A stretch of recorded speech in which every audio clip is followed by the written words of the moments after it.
Guys, good evening. Welcome to use of time by Anupriya Anand. आप सभी का बहुत बहुत स्वागत है। जो लोग पहली बार विजिट कर रहे हैं उनको मैं बता देती हूँ कि हर रोज सुबह 6 बजे टॉप करंट अफेयर और हर रोज शाम 8 बजे जनरल अवेयरनेस की क्लास होती है use of time by Anupriya Anand में। अगर आप पहली बार विजिट कर रहे हैं और आपने अभी तक सब्सक्राइब नहीं किया तो देखिए वीडियो के नीचे रेड कलर में सब्सक्राइब लिखा होगा, सब्सक्राइब बटन को प्रेस कीजिए। उसके बाद आपको एक बेल आइकन दिख रहा होगा, बेल आइकन को दबा दीजिए और ऑल में टच कर दीजिए ताकि मेरे द्वारा डाली गई सारी वीडियो की नोटिफिकेशन आप तक पहुंच जाए और आप सारे टॉप सिलेक्टेड क्वेश्चंस को देख सको और पढ़ सको समझकर। चलिए समय को व्यर्थ ना करते हुए टॉप जनरल अवेयरनेस की ओर चलते हैं। क्वेश्चन नंबर 1 ध्यान से देखिए।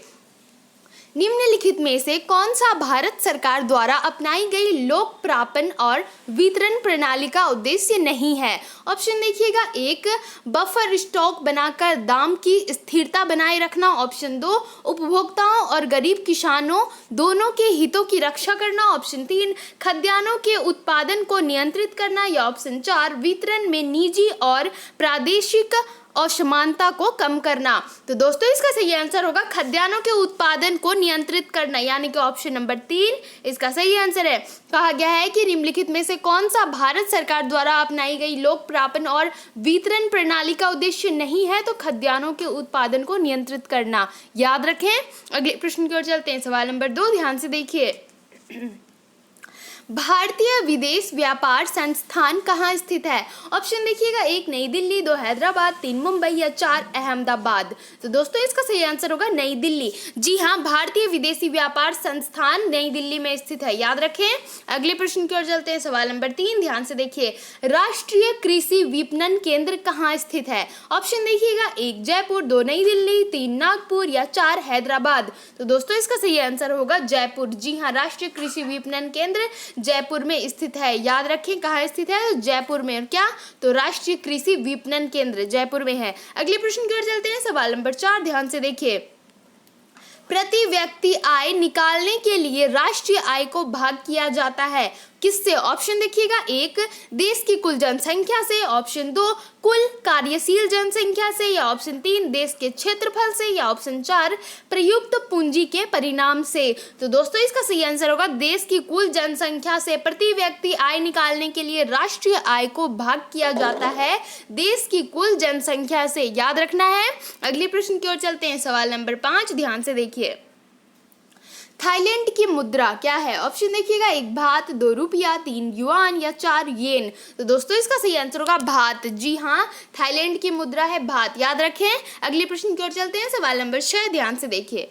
विश्व बैंक किस उद्देश्य के लिए देशों को ऋण देकर उनकी सहायता करता है? ऑप्शन देखिएगा, 1 पुनर्निर्माण और विकास। ऑप्शन 2 निजी निवेश को प्रोत्साहित करना। या 3 विदेशी मुद्रा के संकट से निपटना। या 4 सरकारी बजट में घाटे की पूर्ति। तो दोस्तों इसका सही आंसर होगा ऑप्शन नंबर 1। जी हाँ, पुनर्निर्माण और विकास। ऑप्शन नंबर 1 इसका सही आंसर है।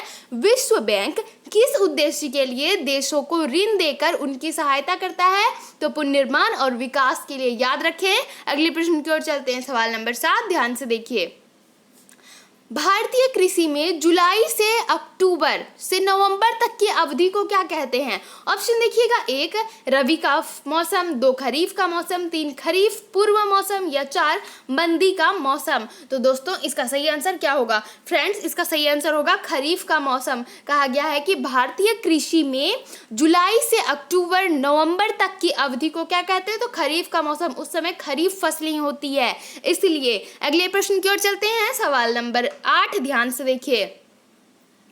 सार्वजनिक क्षेत्र के यूनिटों का प्रतीकात्मक निजीकरण या घाटे का पंजीकरण तब होता है जब सरकार बेच दे। ऑप्शन देखिएगा, 1 5% शेयर, 2 10% शेयर, 3 15% शेयर या 4 20% शेयर। तो दोस्तों इसका सही आंसर होगा ऑप्शन नंबर 1। जी हाँ, 5% 5% शेयर। याद रखना है। अगले प्रश्न की ओर चलते हैं। ऑप्शन नंबर 1 इसका सही आंसर है। अगले प्रश्न की ओर चलते हैं। सवाल नंबर 9 क्वेश्चन नंबर 9 ध्यान से देखिए। वित्तीय सुधारों पर नरसिम्हम समिति 1991 ने 1991 में उन्होंने स्थापित करने का सुझाव दिया था। किसने? ऑप्शन देखिएगा, 1 बैंकिंग संरचना का 4 स्तरीय अधिक्रम। ऑप्शन 2 बैंकिंग संरचना का 3 स्तरीय अधिक्रम, या 3 ऑप्शन बैंकिंग संरचना का 2 स्तरीय अधिक्रम, या ऑप्शन 4 शीर्ष संस्थाओं द्वारा एकीकृत नियंत्रण। तो दोस्तों इसका सही आंसर होगा बैंकिंग संरचना का 4 स्तरीय अधिक्रम। ऑप्शन नंबर 1 इसका सही आंसर है। वित्तीय सुधारों पर नरसिम्हम समिति ने स्थापित करने के लिए सुझाव दिया था बैंकिंग संरचना का 4 स्तरीय अधिक्रम। याद रखें। अगले प्रश्न की ओर चलते हैं। सवाल नंबर 10 ध्यान से देखिए। भारत के योजना आयोग का गठन किस वर्ष किया गया था?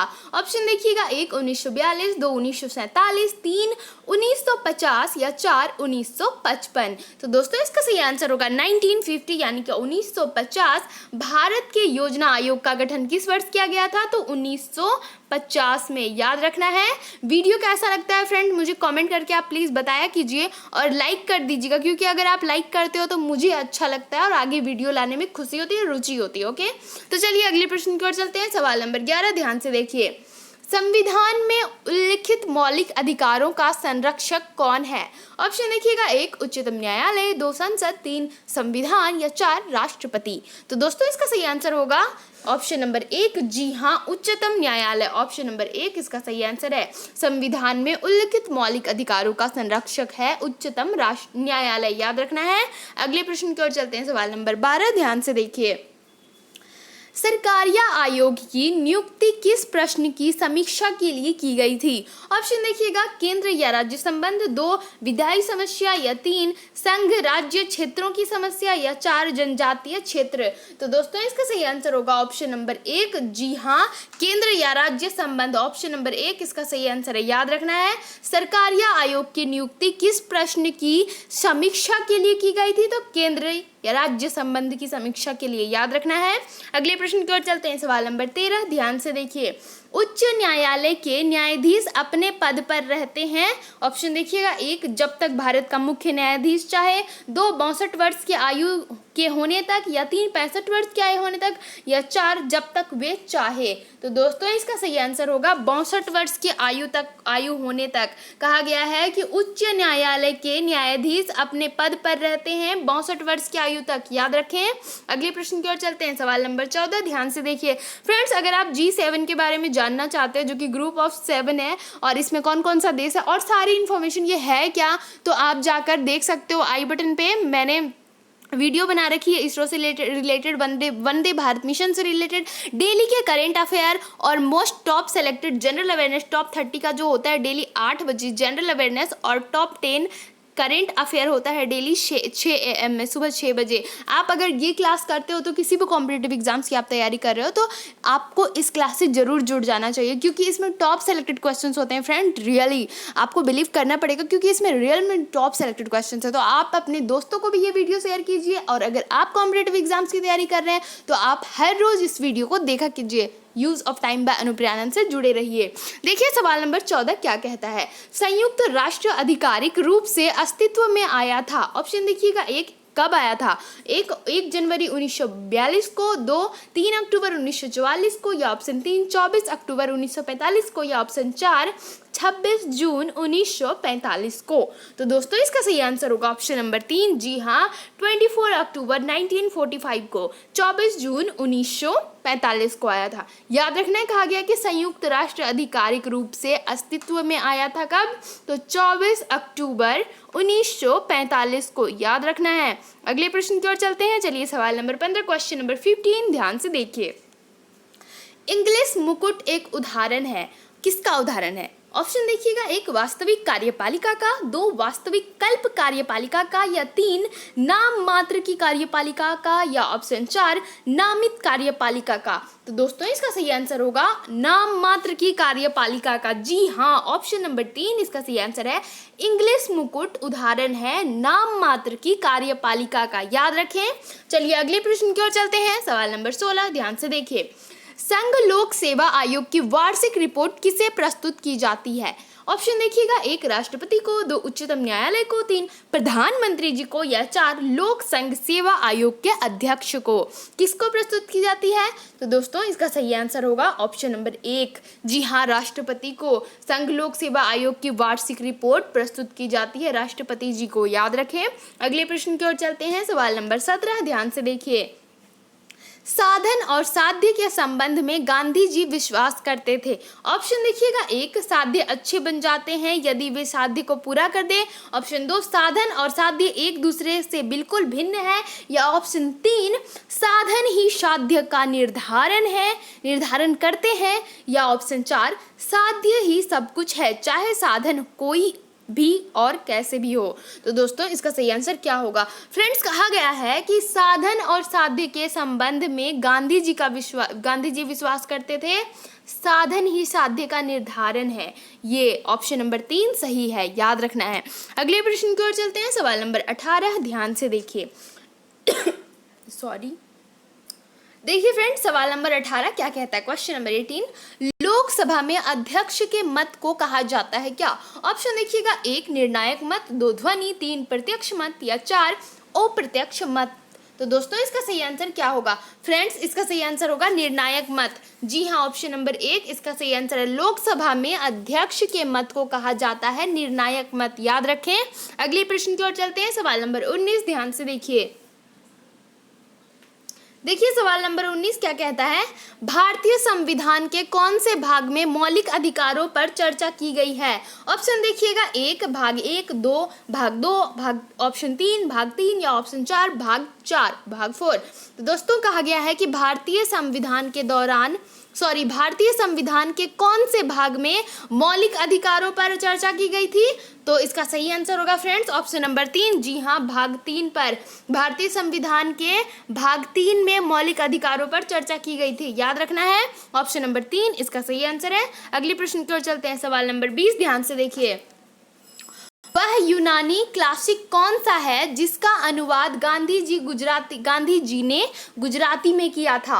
ऑप्शन देखिएगा, 1 प्लेटो का रिपब्लिक, ऑप्शन 2 प्लेटो का डायलॉग्स, ऑप्शन 3 अरस्तु का पॉलिटिक्स या ऑप्शन 4 अरस्तु का निकोमैकियन एथिक्स। तो दोस्तों इसका सही आंसर होगा 1। जी हाँ, प्लेटो का रिपब्लिक, ऑप्शन नंबर 1 इसका सही आंसर है। वह यूनानी क्लासिक कौन सा है जिसका अनुवाद गांधी जी ने गुजराती में किया था? तो प्लेटो का रिपब्लिक, याद रखें। अगले प्रश्न की ओर चलते हैं, सवाल नंबर 21, ध्यान से देखिए। प्रादेशिक दल बनने के लिए दल को किसी चुनाव में मतों का न्यूनतम कितने प्रतिशत प्राप्त करना होता है? ऑप्शन देखिएगा, 1 2%, ऑप्शन 2 3% या ऑप्शन 3 4% या ऑप्शन 4 5%। तो दोस्तों इसका सही आंसर होगा 4%, यानी कि ऑप्शन नंबर 3 इसका सही आंसर है। कहा गया है कि प्रादेशिक दल बनने के लिए दल को किसी चुनाव में मतों का न्यूनतम कितने प्रतिशत प्राप्त करना होता है? तो 4%, 4% प्राप्त करना होता है, याद रखें। अगले प्रश्न की ओर चलते हैं, सवाल नंबर 22, ध्यान से देखिए। क्वेश्चन नंबर 22, भारतीय संविधान में कितने मौलिक कर्तव्य हैं? ऑप्शन देखिएगा, 1 11, 2 9, 3 20 या 4 12। तो दोस्तों इसका सही आंसर होगा 11। जी हाँ, ऑप्शन नंबर 1 इसका सही आंसर है। भारतीय संविधान में कितने मौलिक कर्तव्य हैं? तो 11 मौलिक कर्तव्य हैं, याद रखें। चलिए अगले प्रश्न की ओर चलते हैं, सवाल नंबर 23, ध्यान से देखिए। फ्रेंड्स, अगर आप पहली बार विजिट कर रहे हो और आपने अभी तक सब्सक्राइब नहीं किया इस चैनल को, तो देखिए मैं बता रही हूँ आपको कैसे सब्सक्राइब करना है। वीडियो के नीचे रेड कलर में सब्सक्राइब लिखा दिख रहा होगा आपको, रेड कलर में होगा बिल्कुल सब्सक्राइब लिखा हुआ, आप उसे प्रेस कीजिए। फिर एक ऐसा बेल आइकन दिख रहा होगा, उसमें टच कीजिए और फिर आप उसमें ऑल को टच कर दोगे तो क्या होगा कि मेरे द्वारा डाली गई सारी वीडियो की नोटिफिकेशन आप तक सबसे पहले पहुंच जाएगी। सुबह 6 बजे करेंट अफेयर और शाम 8 बजे जनरल अवेयरनेस की क्लास होती है। टॉप 30 जनरल अवेयरनेस और टॉप 10 करेंट अफेयर हर रोज होती है ये क्लास, तो क्लास को मिस मत कीजिए किसी भी कॉम्पिटिटिव एग्जाम्स की तैयारी कर रहे हैं तो। सवाल नंबर 23 देखिए क्या कहता है कि भारतीय दंड संहिता लागू हुई थी कब? ऑप्शन देखिएगा, 1 1858 में, 2 1860 में, 3 1959 में या 4 1862 में। तो दोस्तों इसका सही आंसर होगा ऑप्शन नंबर 4। जी हाँ, 1862 में, याद रखना है। भारतीय दंड संहिता लागू हुई थी कब? तो 1862 में, याद रखें। अगले प्रश्न की ओर चलते हैं, सवाल नंबर 24, ध्यान से देखिए। ब्रिटिश भारत का पहला वायसराय और गवर्नर जनरल था कौन? ऑप्शन देखिएगा, 1 Lord Dalhousie, 2 sir John Lawrence या 3 वॉरेन हेस्टिंग्स या 4 लॉर्ड कैनिंग। तो दोस्तों इसका सही आंसर होगा ऑप्शन नंबर 4। जी हाँ, लॉर्ड कैनिंग, याद रखना है। ब्रिटिश भारत का पहला वायसराय और गवर्नर जनरल था लॉर्ड कैनिंग, याद रखें। अगले प्रश्न की ओर चलते हैं, सवाल नंबर 25 ध्यान से देखिए। गरम दल और नरम दल के बीच मतभेद कांग्रेस के सूरत अधिवेशन में खुलकर सामने आया जो हुआ था किस वर्ष में? ऑप्शन देखिएगा, 1 1905, 2 1906, 3 1907 या 1910। तो दोस्तों इसका सही आंसर होगा ऑप्शन नंबर 3, जी हाँ 1907 में। याद रखना है, कहा गया है कि गरम दल और नरम दल के बीच मतभेद कांग्रेस के सूरत अधिवेशन में खुलकर सामने आया था 1907 में, याद रखें। अगले प्रश्न की ओर चलते हैं, सवाल नंबर 26 ध्यान से देखिए। भूला भाई देसाई की सबसे स्मरणीय उपलब्धियां आजाद हिंद फौज के कर्मियों का लाल किले के मुकदमे में उनका बचाव था, जो उन्होंने कब किया था?